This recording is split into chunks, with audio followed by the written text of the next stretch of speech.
paciencia, suple mi carencia, por favor, dale a mis hermanos un corazón sensible, dale una mente dispuesta a la atención, al juzgamiento y también a la puesta en práctica. Te lo pido esto en el nombre de Jesús. Amén. Bien, hermanos, vamos por favor una vez más a la segunda carta de Pedro. Seguimos en el primer capítulo, versículo 1 y 2, hermanos. ¿Sí? Todavía no salgo de ahí. Y créeme que he querido estar ahí, pero voy a estar esta y la otra. ¿Ya? Simón Pedro dice: siervo y apóstol de Jesucristo, a los que habéis alcanzado por la justicia de nuestro Dios y Salvador Jesucristo, una fe igualmente preciosa que la nuestra, gracia y paz os sean multiplicados en el conocimiento de Dios y de el Señor Jesús. Bien, recordemos un poquito, hermanos. La semana pasada vimos una enseñanza que cuando Pedro describe a sus lectores como a los que habéis alcanzado una fe igualmente como la nuestra preciosa, vimos que ahí estaba utilizando una expresión, la host, ¿verdad? ¿Qué significaba echando suertes o echaban suertes? Ahora, ¿en qué sentido el apóstol Pedro hace la relación de esta palabra, echar suerte, con la fe? O sea, ¿a qué se estaba refiriendo el apóstol Pedro cuando echaban suertes y la suerte pues caía en una persona? El hecho de que la suerte caiga sobre alguien, ese alguien no manipulaba ese evento, ese alguien no manipulaba el resultado de la suerte echada, o sea, no dependía de él. Así que cuando Pedro utiliza la palabra lahosi, han alcanzado como echando suerte, está indicando que esa fe preciosa, la cual alcanzamos, no es porque la alcanzamos por algún medio nuestro, sino que Dios de pura gracia ha decidido concederla. No ha sido alcanzada por un esfuerzo personal, sino que le ha sido otorgada. El hombre no tuvo que hacer nada de forma inherente para poder obtenerla. Es decir que, en resumen, la fe bíblica es un regalo de Dios. Y si alguien posee esa fe, la razón no se encuentra en su capacidad, sino que se encuentra en que alguien la otorgó de pura gracia. O sea, la fe tiene su origen en Dios mismo. Bien, ahora vamos a ver 3 puntos, mis hermanos. Uno, voy a insistir con el tema de la fe salvífica o fe bíblica. Vamos a ver acerca de la fe salvífica. Segundo punto, todo Señor tiene siervos. Y luego el carácter del Señor Jesucristo como Redentor. Le he puesto como título al sermón del día de hoy: el resultado de una falsa fe. Jesucristo es mi Salvador, pero no mi Señor. Veamos este primer punto acerca de la fe salvífica. Hermano, entendiendo que esto es, créeme, necesario volver a exponer esta doctrina de la fe salvífica, va a ser importante que quede claro, porque lo que sigue de la carta tiene mucho que ver en este aspecto. Así que yo les ruego, y sé que muchos saben esta doctrina y la conocen, pero les ruego que tengan un poco de paciencia, porque me es necesario tomar otra vez esta inmensa enseñanza de la fe genuina, la fe salvífica, la que me temo que algunos confunden con la seguridad de la salvación. Hemos estado diciendo la semana pasada que la fe bíblica es tanto una fe objetiva como una fe subjetiva. O sea, conocimiento así como confianza. Sin un conocimiento en el Evangelio no puede existir fe en el Evangelio. Sin un entendimiento en sus doctrinas no puede haber fe en esas doctrinas. Pero esto va más allá, mis hermanos. Permítanme comenzar indicando 4 distinciones distinciones que la Escritura hace cuando usa el término fe. Puede estar indicándose la fe histórica, por ejemplo. La fe histórica se llama así porque pertenece al conocimiento de la historia de la palabra. O sea, reconoce la historia, el argumento de las doctrinas de la palabra y abraza esto como algo coherente y como algo verdadero. Pero estos que tienen tal fe no se ejercitan en estas cosas. O sea, esta fe histórica no tiene más efecto en esta persona como conocer algún cuento secular o un argumento secular. O sea, no les conmueve por dentro, ni siquiera le levanta una convicción acerca de la verdad. Por ejemplo, esa fe es la que habla Santiago 2:19, cuando dice: ¿tú crees que Él es uno? Bien haces, también así lo creen los demonios. Es ese tipo de fe, una fe histórica que entiende el argumento. O cuando el apóstol Pablo, hablándole al rey Agripa, Hechos 26, dice algo con respecto a lo que entendía el rey Agripa, le dice: ¿crees en los profetas? Dice: yo sé que sí. O sea, él conocía la historia y abrazaba como algo verdadero, pero no le conmovía, no le demandaba convicción. Segundo, la fe temporal. La fe temporal es un conocimiento, y cuidado con esto, es un asentimiento correcto de la verdad evangélica como algo verdadero. Es más, genera en la persona que la tiene afectos en el alma. Produce en él una confesión de estas verdades. Genera en esta persona un comportamiento externo que es consistente con su confesión. Pero todo esto sin estar unido a Cristo para su justificación, santificación y salvación. O sea, es un aparente convertido.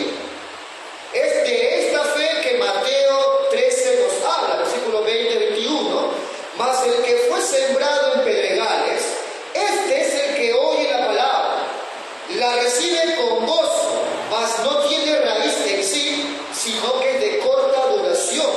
Porque cuando viene la tribulación o la persecución por causa de la palabra, poco a poco se escandaliza. O es de esta fe del que el apóstol Pedro, vamos a ver más adelante, en el segundo capítulo, versículo 20 de esta carta, dice: porque si después de haber escapado, después de haberlo hecho, después de haber escapado del mundo y sus contaminaciones, por el conocimiento del Señor y Salvador Jesucristo, son nuevamente enredados en ellas y vencidos, el postrer fin les creó el principio. Tercero, la fe milagrosa.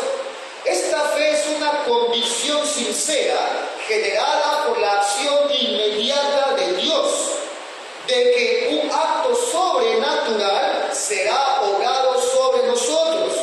De hecho, hermanos, indicamos que el poder de la ejecución de este acto no está en el que la cree, ¿verdad? Sino que está en Dios, en su poder omnipotente. Es de esta fe que describe Mateo 17, versículo 20, cuando dice: si tuvieres fe, ¿verdad? Si tuvieras fe como un grano de mostaza, dirías a este monte: pásate de aquí a allá, y se pasará, y nada os será imposible. Ahora, esta fe, mis hermanos, prevaleció en los días de Cristo y los apóstoles. Tenía un propósito: la confirmación de la doctrina del Evangelio. Ya el hermano Jean-Pierre va a abordar un poco al respecto. Y tenemos la fe salvífica, la llamada fe genuina. Es esta la verdadera fe que salva. Es la fe que tiene su asiento en el corazón y que está enraizada únicamente en la vida regenerada. Es la llamada fe que justifica, fe genuina, fe verdadera o fe salvífica. Ahora, ¿cuál es entonces la naturaleza de la fe genuina, de la fe que salva, la fe verdadera. Algunos lo ven como un poder, ¿verdad? Otros lo ven como una energía, otros lo ven como un amuleto, pero ¿cuál es la naturaleza de esta fe salvífica? Es una propensión, es una inclinación, es algo que Dios pone en el alma y Dios es el que la preserva, Dios es el que la aumenta y Dios es el que la completa. Así que si alguien desea esta fe, debe pedirla, rogársela al Señor y esperarla que llegue únicamente de Él. Y el que la posee debe reconocer con gratitud que lo ha recibido únicamente de Dios y orar esperando el aumento de ella. Ahora, ¿dónde está el asiento de esta fe? ¿Dónde está la sede de esta fe dada por Dios? La fe genuina, hermano, la fe verdadera, se asienta particularmente en el alma, pero de forma más particular en la voluntad. De ahí que no se bautiza en esta iglesia a niños pequeños.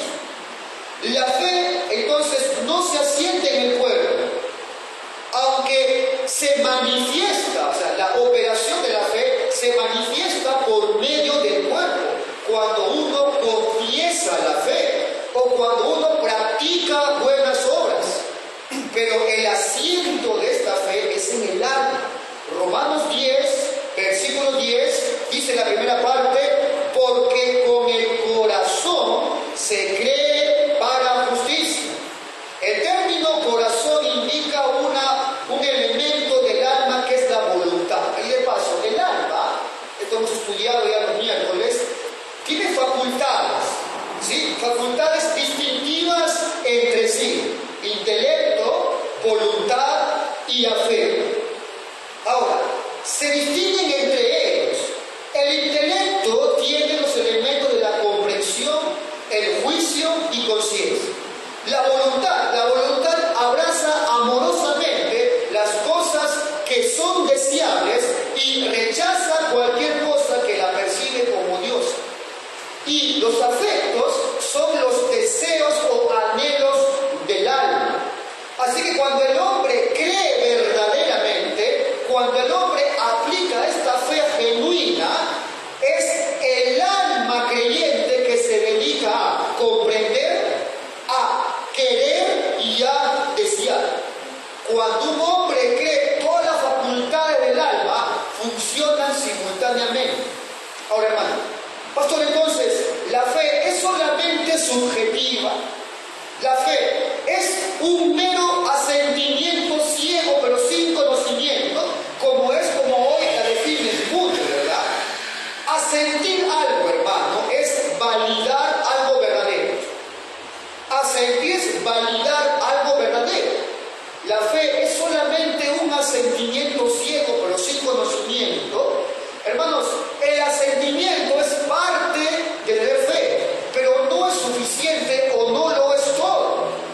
El conocimiento, sin embargo, es absolutamente esencial para que haya fe. Ahora, no estamos diciendo, hermano, tampoco que uno crea una verdad simplemente porque la conoce o porque la percibe. Tampoco estoy diciendo que el conocimiento y la fe sean una misma cosa, una misma materia. Estamos diciendo que el conocimiento en las doctrinas y en la revelación de estas doctrinas es un requisito para tener fe. Conocimiento y asentimiento son elementos requisitos para la fe.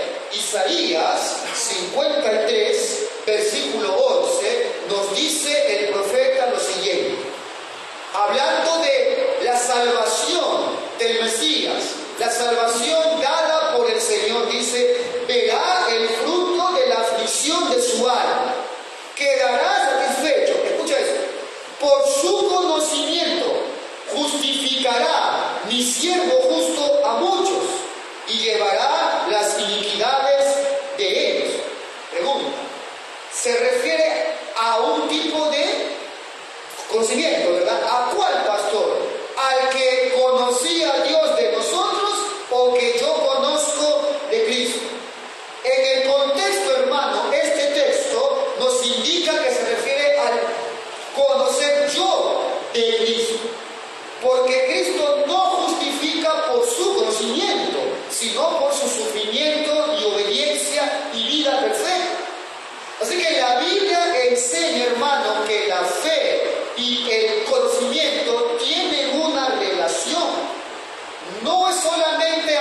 oír no es solo conocer, pero son requisitos para la fe.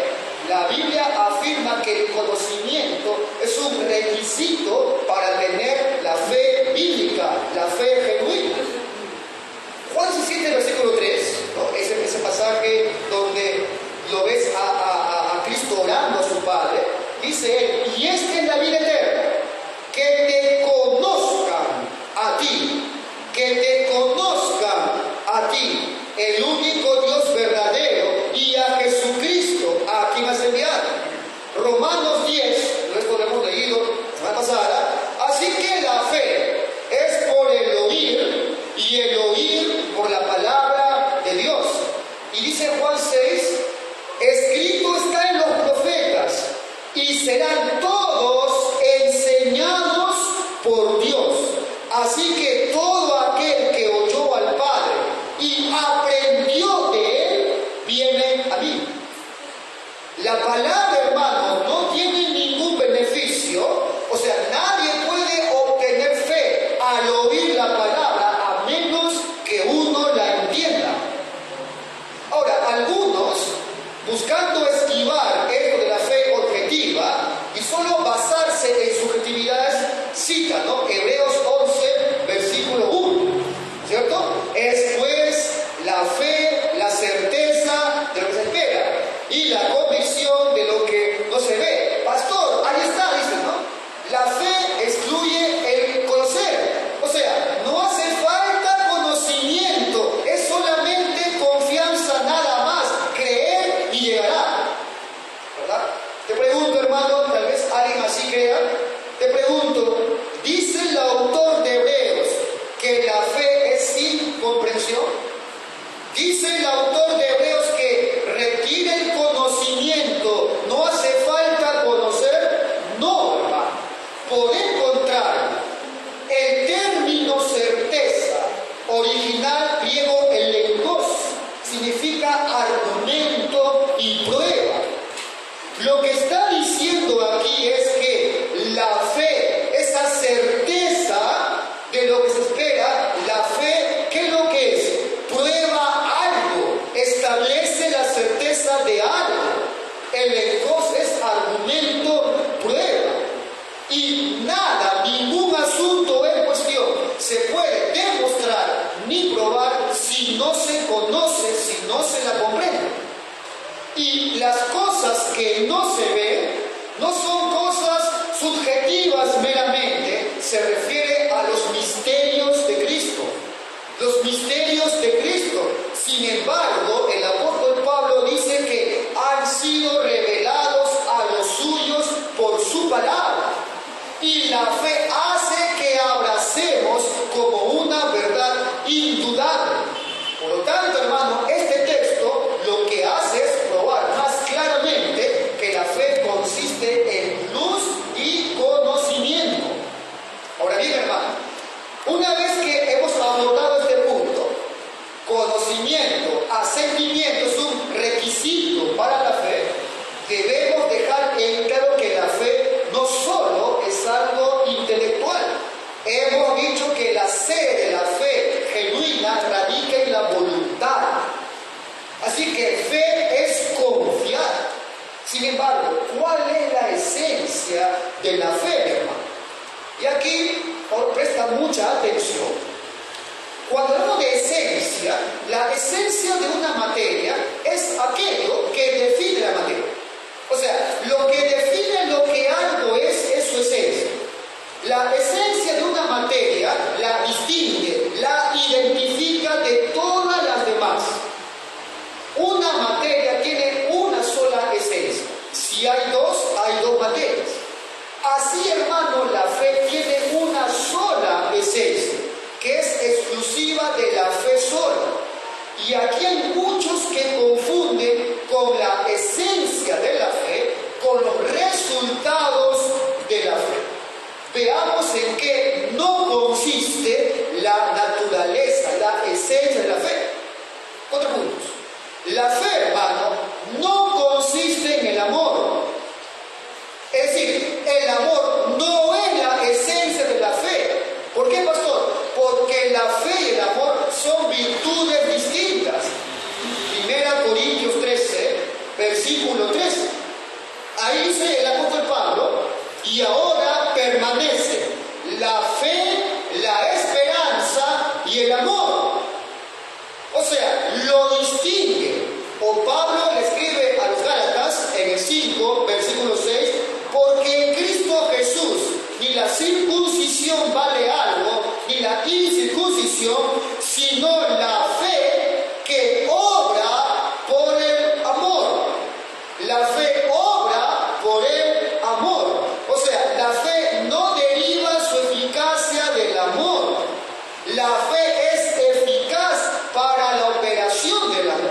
Me explico mejor.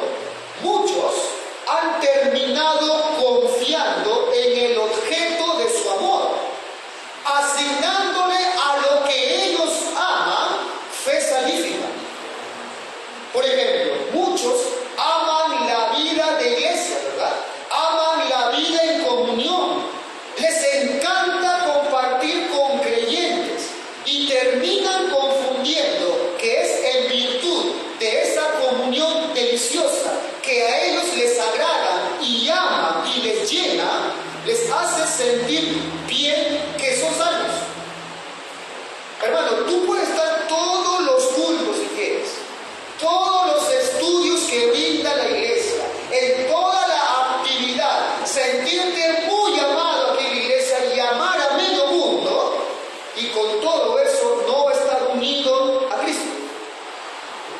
No tener fe genuina, verdadera. Segundo, la fe no consiste en obediencia y observancia de la ley de Dios. Romanos 3:28. Concluimos pues que el hombre, dice Pablo, es justificado por fe sin las obras de la ley. Ahora, hay que indicar algo más aquí. La verdadera fe es fuente de buenas obras. Eso creo que está claro aquí, ¿verdad? La verdadera fe es fuente de buenas obras. Las buenas obras son frutos de una fe verdadera. Sí, son frutos de una fe genuina. Así que donde faltan buenas obras, también falta fe verdadera. Donde no hay buenas obras, no hay fe verdadera. Pero no son las buenas obras la esencia de la fe. Amado hermano, amigo, tú puedes haber dejado de hablar como un pagano. Bueno, tú puedes haber dejado de vivir como un impío. Tú puedes haber aprendido a imitar virtudes de un verdadero cristiano. Tú puedes evitarte acciones deshonrosas y vergonzosas y a su vez no estar unido a Cristo.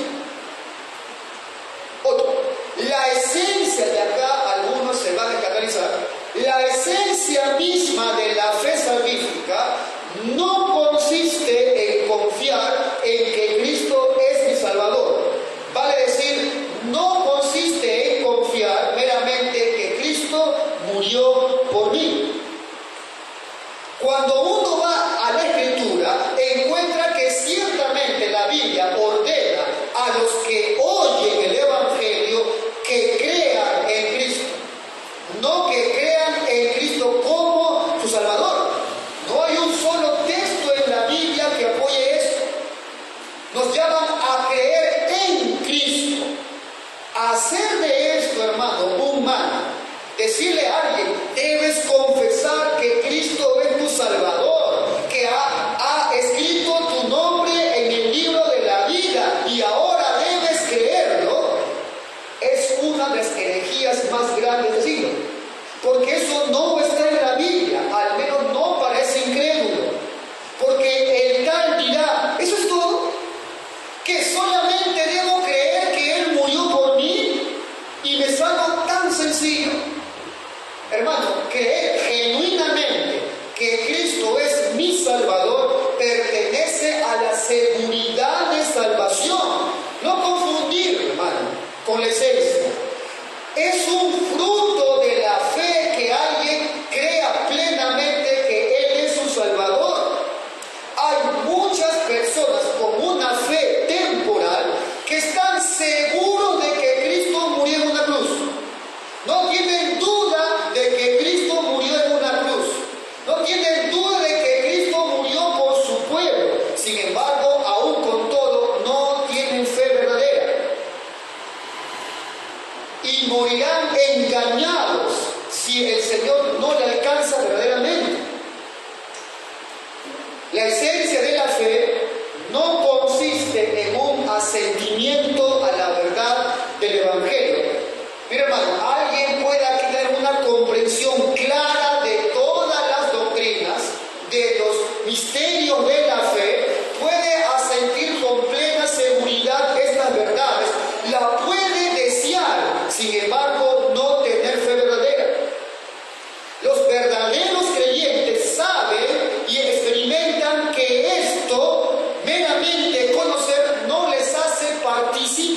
de Cristo. Ellos saben que va más allá. Ellos se apropian de Cristo, descansan en Cristo, encomiendan su alma y cuerpo para que Él los justifique.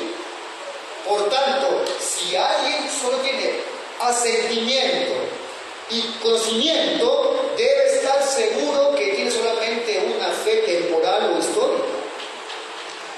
Entonces, ¿en qué consiste la esencia de la fe? No consiste en asentir las promesas del Evangelio o solamente en conocerlas. Consiste en una confianza sincera. En una confianza sincera de ser llevado a la salvación por Cristo. Esta fe se asienta en la voluntad. La fe salvadora, hermano, cree en la persona de Cristo. No se centra solamente en la palabra, sino que asiente la verdad, conoce la palabra, usa ese medio y confía en la persona de Cristo. Es confiar en Él. Juan 7, versículo 20, dice ahí el Señor Jesucristo: mas no ruego solamente por estos, escucha esto, sino también por los que han de creer en mí, por la palabra de ellos.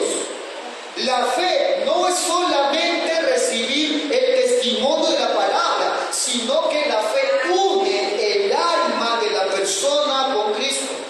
Se apropia de las promesas hechas al alma, satisface la conciencia y le da libertad a ese hombre, a esa mujer, para acercarse a Dios como su Padre, para dirigirse a Él como su Padre. Usted puede asentir tanto tiempo como quiera. Usted puede entender y saber cada doctrina. Puede estar convencido de que todo lo que dice la Biblia es verdad. Aún con todo, no te pertenece ninguna promesa, si es que no hay fe verdadera. No estás unido tu alma a la del Señor. No satisface tu alma. ¿Y cómo sabemos eso? Porque tú la sigues llenando de muchas cosas, menos de las que realmente llenan a un verdadero cristiano. Amigo, usted puede asentir un gobierno bíblico, puedes conformarte a una iglesia reformada bíblica, puedes asentir todo lo que aquí se enseña, pero ese asentimiento solamente y mero no es fe salvadora. La verdadera fe no consiste solo en asentir o conocer, es confiar en Jesucristo, en la persona de Cristo, es entregarse a Él. Hermano, esto me ha sido necesario explicar nuevamente lo que implica la fe verdadera para lo que sigue, el señorío de Jesucristo. Así que, hermano, la fe entonces no solo se trata de una expresión de creencia en Jesús o de asentir verdadero todo lo que me expone. La fe se trata, hermano, de confiar en la persona de Cristo. Hermano, no toda fe que mencione a Jesús como Salvador es una fe genuina. No todo el que dice de su boca para afuera, yo confío en Cristo como Salvador, es una fe genuina o es un verdadero creyente. La única manera de acceder a la salvación, a vida eterna, es Cristo. Y es a través de la fe genuina, pero no todo aquel que diga tener esa fe en Jesús es salvo. Y esto es así por una razón, porque Jesucristo no solo es Salvador, sino que también es Señor. Y muchos de los que dicen tener a Jesús como Salvador no lo tienen como Señor, no lo tienen. Con todo lo que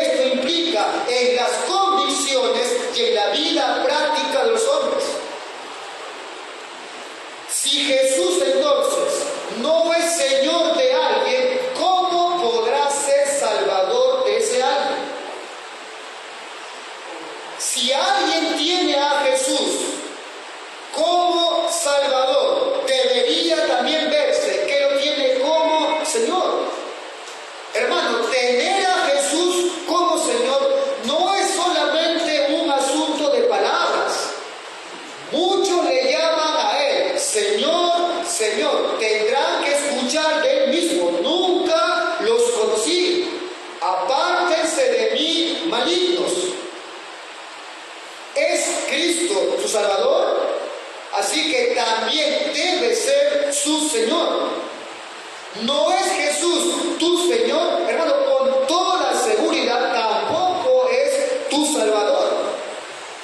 Comprender, hermano, el señorío de Cristo es un asunto de vida o muerte, de vida eterna o de muerte eterna.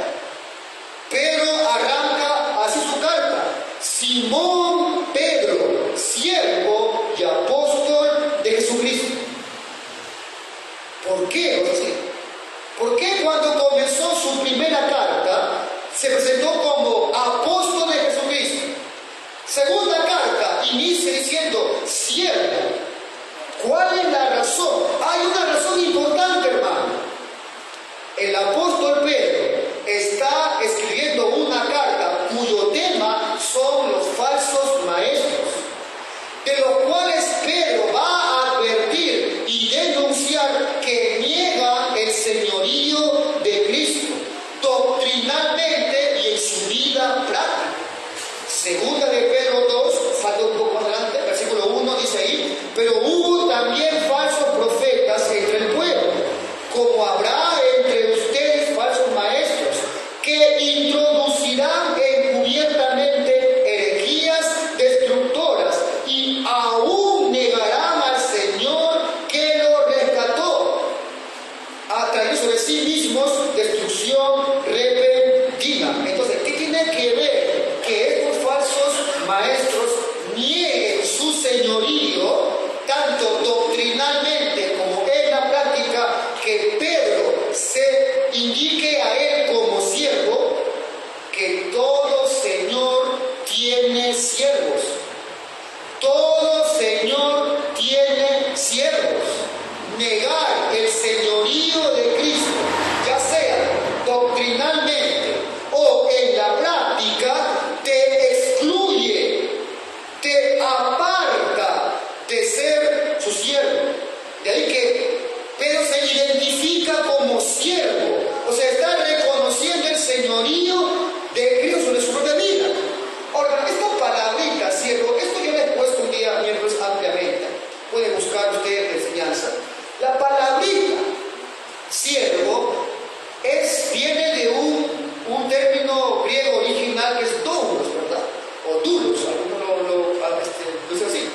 El término dulo significa esclavo. Significa esclavo, o sea, la idea no es solo siervo, es un esclavo. Ah, pastor, esclavo, esa palabra, ¿no? Hasta asco le da mucho, ¿verdad?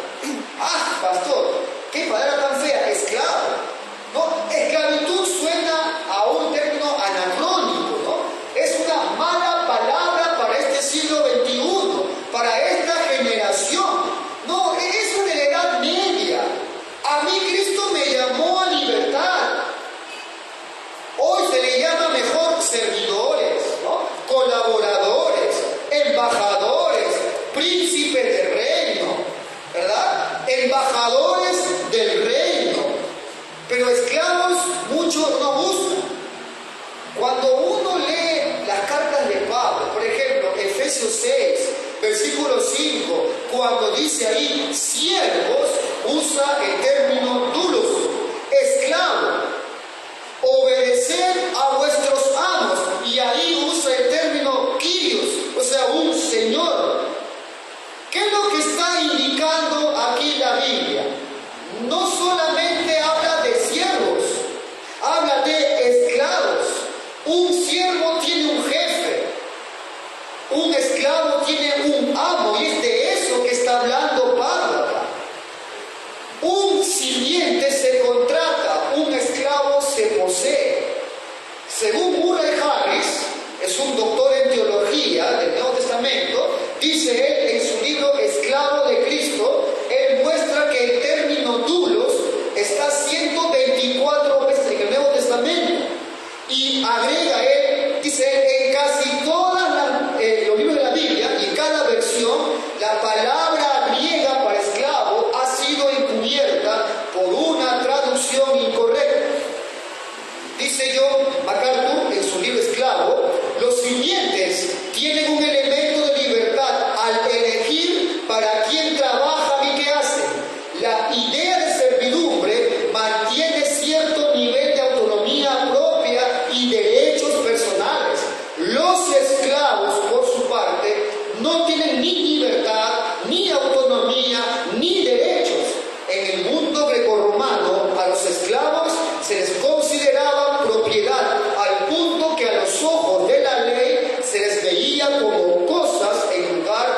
pensando que Jesús es su Salvador cuando Él no es Señor de sus vidas. Hermano, debemos recuperar urgentemente este concepto de esclavitud de Cristo en el Señor. Porque si hay un Señor, hay esclavos de ese Señor. Si queremos vivir en una relación que realmente le dé gloria a ese Señor, a ese amo, debemos recuperar el concepto correcto del señorío de Cristo. Mira lo que pregunta un teólogo del siglo XX. Él pregunta, ¿por qué es tan débil la iglesia de hoy? ¿Por qué somos capaces de reclamar muchas conversiones e enlistar muchos miembros en las iglesias, pero cada vez menos impacto en las comunidades, en la cultura? Pregunta él, ¿por qué los cristianos no se diferencian del mundo? Dice él, ¿no será porque muchos de los que llamamos cristianos en realidad no lo son? Ahora, si replanteamos la pregunta de este hombre, diríamos, ¿por qué los cristianos no se distinguen del mundo? ¿No será porque muchos de los que llamamos hoy cristianos niegan en sus vidas diarias el señorío de Cristo? Porque es lo mismo que decir no es cristiano. Hermano, en la mente de los creyentes del siglo I, al referirse a un esclavo, les venía a la mente algo que era común entre todos los esclavos, que su vida dependía, estaba en las manos de un amo. Y segundo, que ese esclavo tenía un único objetivo, primario, fundamental, complacer a su amo en todo a través de su lealtad y obediencia. Fuera el trabajo que haga ese esclavo, su objetivo primario era complacer a su amo en todo a través de su fidelidad y obediencia. Busca conmigo la carta a los Colosenses 3, versículos 23 y 24. Yo sé que esto tú lo has leído varias veces, pero me temo que no lo has leído con una adecuada cosmovisión. Dice ahí el apóstol Pablo, carta a los Colosenses 3, versículo 24.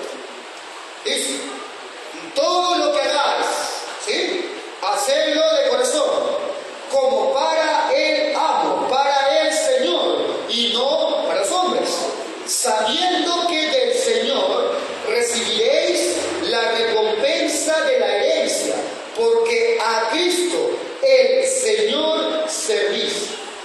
Muchos creen que este versículo es una invitación a que hagas tu mejor esfuerzo, ¿verdad? Y a que lo hagas de buen ánimo. No, hermano. Este versículo es una amenaza que los esclavos entendían muy bien de lo que era servir. Entendían muy bien de lo que se estaba diciendo aquí. Era una amenaza. Este esclavo del siglo I que escuchaba este texto entendió muy bien lo que es servir y obedecer a su amo y lo que significaba no hacerlo. Ellos sabían muy bien el precio que pagaba de no complacer a su amo. Este pasaje no es solamente un aliciente, hermano, es una amenaza. Todo aquel que comprende su señorío tomará esto muy en serio. Cuando se predica un evangelio o se profesa una fe que desvincula de la salvación el señorío de Cristo, hay un resultado, hermano. Hay una fe falsa.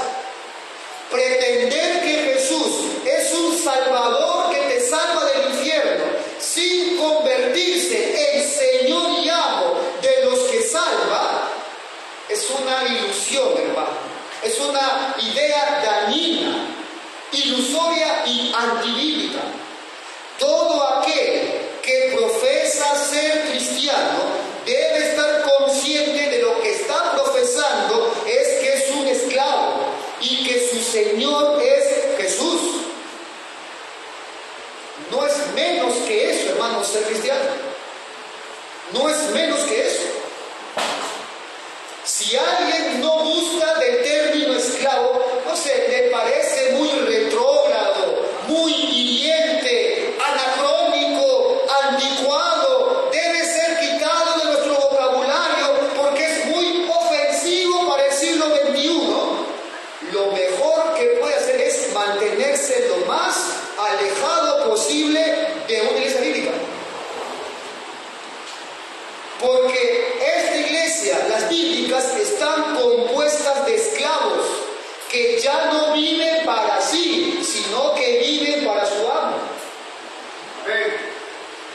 Tercero, el carácter del Señor Jesucristo como Redentor. Ahora bien, ¿cómo pasamos de ser esclavos del pecado a ser esclavos de ese amo Jesucristo? O sea, ¿cómo se da esa transferencia? ¿Cómo pasamos de una esclavitud a otra de un amo perfecto? Segunda de Pedro 1:1, ahí está la respuesta. Simón Pedro, siervo y apóstol de Jesucristo, a los que habéis alcanzado, nota esto, dice, por la justicia de nuestro Dios y Salvador Jesucristo, una fe igualmente preciosa que la nuestra. Amado hermano, a no ser por la justicia del Señor Jesucristo, no había una fe preciosa. Te pregunto, y piensa esto, ¿de qué serviría una fe sin la justicia del Señor Jesucristo? ¿En qué confiaríamos, hermanos, si no existiera su justicia, la de Cristo? ¿Cuál sería el objeto de tu confianza, hermano? Sin su justicia no tendríamos un lugar en el cual descansar. Todo ser humano es un pecador, un esclavo del pecado. ¿De qué le serviría a esa persona creer que existe Dios? De nada. Sin su justicia, la fe no serviría de nada. Sería tan solo hombres expuestos a un juez airado contra ellos. Es por la justicia del Señor Jesucristo que tenemos una fe preciosa. Es por esa justicia que los esclavos del pecado pueden ser libertados. Antiguamente los esclavos se exponían ahí desnudos para ver si alguien les compraba. Se ponía a su lado la descripción de sus cualidades, atributos, para que alguien quiera comprarlos. Y el que compraba debía tener mucho dinero, eran caros los esclavos. Así que el comprador tenía que tener la capacidad para poder comprarlos. Todo hombre es pecador, es esclavo del pecado, requería un comprador. Tú y yo requeríamos de un comprador, y como la paga del pecado es la muerte, el pago que tenía que darse por ese esclavo era la muerte. El precio de tu esclavitud era la muerte. La Biblia le llama a estos compradores redentores. Un redentor debía tener la capacidad de pagar, si no, no podía redimir a ningún esclavo.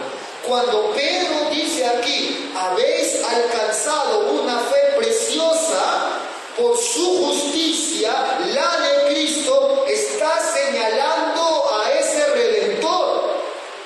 Está indicando que tenía la capacidad para poder pagar y comprar a ese esclavo.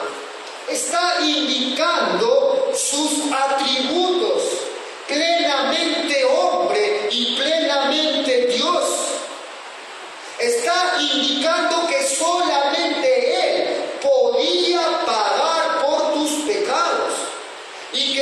su justicia, hoy usted puede tener esa fe preciosa. Así que, ¿por qué tenemos esa fe preciosa? Por la justicia de Cristo.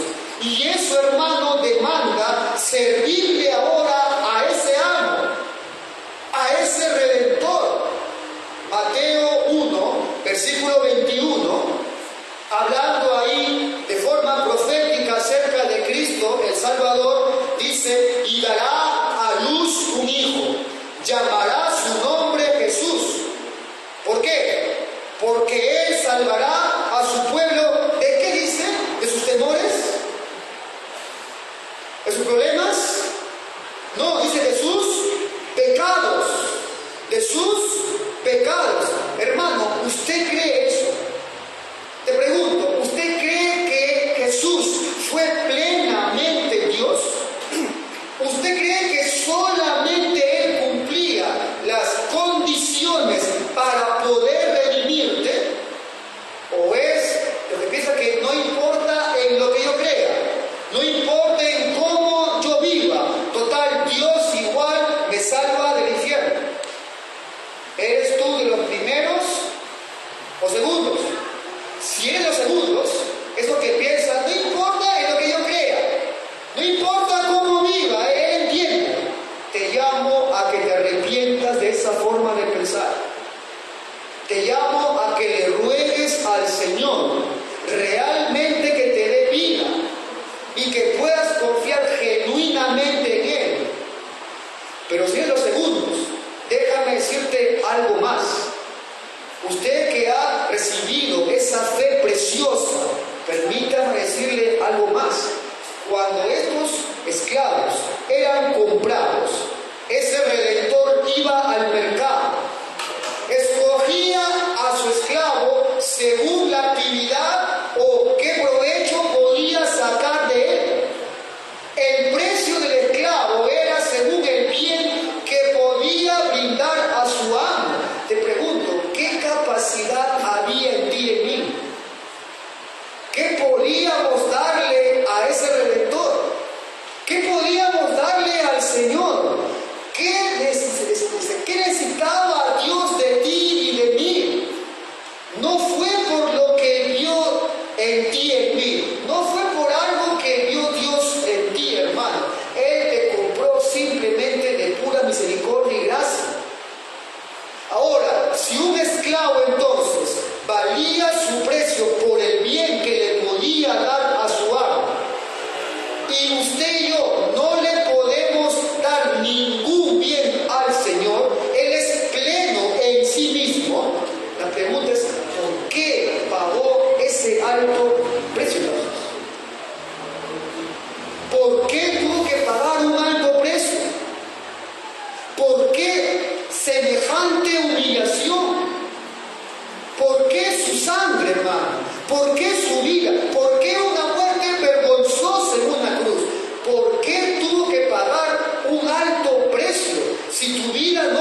había otra manera. Ahora, hay muchos que creen que pueden obtener el perdón de Dios por el solo hecho de arrepentirse. Hermano, amigo, ¿quién te dijo a ti que arrepentirse salga la deuda del pecado? ¿Quién te dijo esto? Que porque me arrepentí, eso saldó la deuda con el pecado. ¿Crees que el arrepentimiento es aquello que te hace que tú mereces el perdón de Dios? Eso es porque antes bien se hizo un pago, un alto precio se pagó por él. La manera como yo accedo a ese beneficio es por la fe y el arrepentimiento. Pero no es el arrepentimiento y la fe lo que saldó la deuda del pecado. Tú puedes dolerte todo lo que tú quieras, haber llorado todo lo que tú quieras, aún así no estar unido a Cristo. La fe no pagó la deuda, hermano. No pagó la deuda la fe y tampoco pagó la deuda el arrepentimiento. Son medios por los cuales accedemos a ese perdón, a esa redención que fue pagada por un alto precio. Así que, hermano, ¿cómo podemos aplicar esto que hemos dicho hoy? Que sé que tal para algunos ha sido duro. Tal vez alguno no ha escuchado nunca esta doctrina. Sé que la mayoría acá lo conoce, ya lo ha estudiado. Tal vez algunos no. Pero ¿cómo podemos aplicar estas doctrinas? Te preguntaré en primera instancia, hermano, creyente de esta iglesia, amigo que nos visitas, ¿se ve en tu vida el señorío de Cristo? Pero realmente, ¿se ve en tu vida que el Señor es tu amo? Vale preguntar, ¿es usted un esclavo de Cristo? Y no se apure a responder, porque si usted vive para usted mismo, hace siempre lo que usted quiere, lo hace cuando quiere, como quiere, y no hay ningún peso en su conciencia de entrega, de obediencia, usted no puede decir, soy su esclavo y él es mi Señor. ¿Es usted esclavo de Cristo? Pastor, yo nunca le he hecho caso a nadie, así me formaron y así moriré. Te pregunto, ¿es usted una persona que está al servicio de Jesucristo en su misión y en obediencia? ¿Puedes tú diferenciar lo que es un siervo de un asistente a una iglesia local? Haga una lista y responda, ¿qué hace usted para Cristo conforme a la Escritura?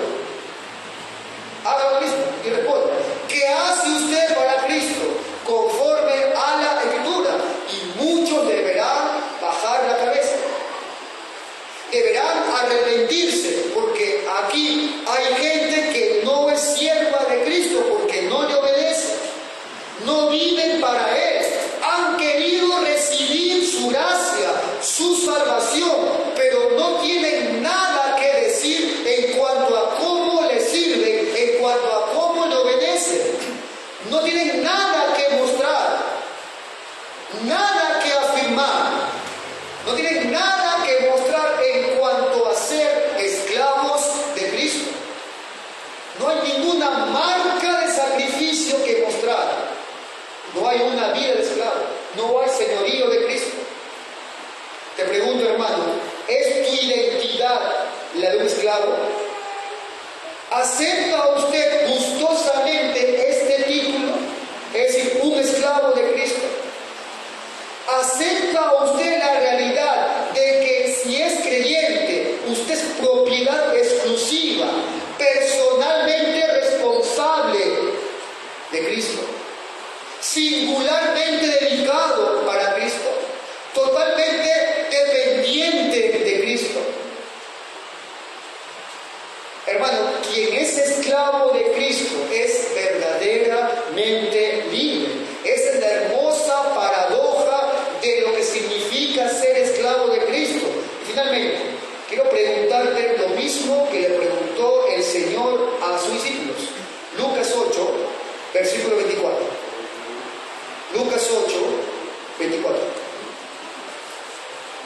El contexto es la tempestad. Estaban en la barca, llegó las tormentas, dice Lucas 8:24, y vinieron a él y despertaron, diciendo: Maestro, Maestro, ¿qué perecemos? Despertando él, reprendió al viento y a las olas, y cesaron, y se hizo bonanza, y les dijo, esta pregunta es para todos: ¿dónde está puesta vuestra fe? Hermano, amigo, ¿dónde está puesta vuestra fe? Atemorizados se maravillaban y se decían unos a otros: ¿quién es este? ¿Quién es este que aún los vientos y las aguas manda y le obedece? Estaban en la misma barca con el Señor. Habían oído las mismas enseñanzas que dan vida. Tenían comunión con Él. Hermano, usted puede estar en el mismo lugar donde el Señor ha dado su presencia, una iglesia bíblica. Puedes oír sus enseñanzas, compartir con sus hijos y aún con todo no estar unido a Él. ¿Dónde está puesta tu fe? Gracias. Oh Señor, te agradecemos hoy por esta porción de la palabra expuesta. Hay muchas, Señor, consideraciones que deberá preguntarse mis hermanos. Hay mucho que preguntarse ante esta exposición el día de hoy, Señor, acerca de la fe verdadera. Señor, muchos con sus bocas dicen que tú eres su Salvador, pero lejos está que viven una vida sin señorío de Cristo. Viven como ellos quieren, a la manera que ellos quieren. Han definido tanto vida práctica, trabajo y devoción a su mero antojo. No se distinguen de un mundano en nada. Piensan como ellos, caminan como ellos, hacen todo como ellos. Hablan como ellos, se visten como ellos, viven como ellos. Señor, ayúdanos e ilumínanos, por favor, para poder ser realmente siervos, esclavos tuyos, y poder tener esa conciencia, esa convicción de que nuestras vidas están en tus manos realmente. Y eso deberá verse en una vida práctica santa y piadosa. Te pido esto, por favor.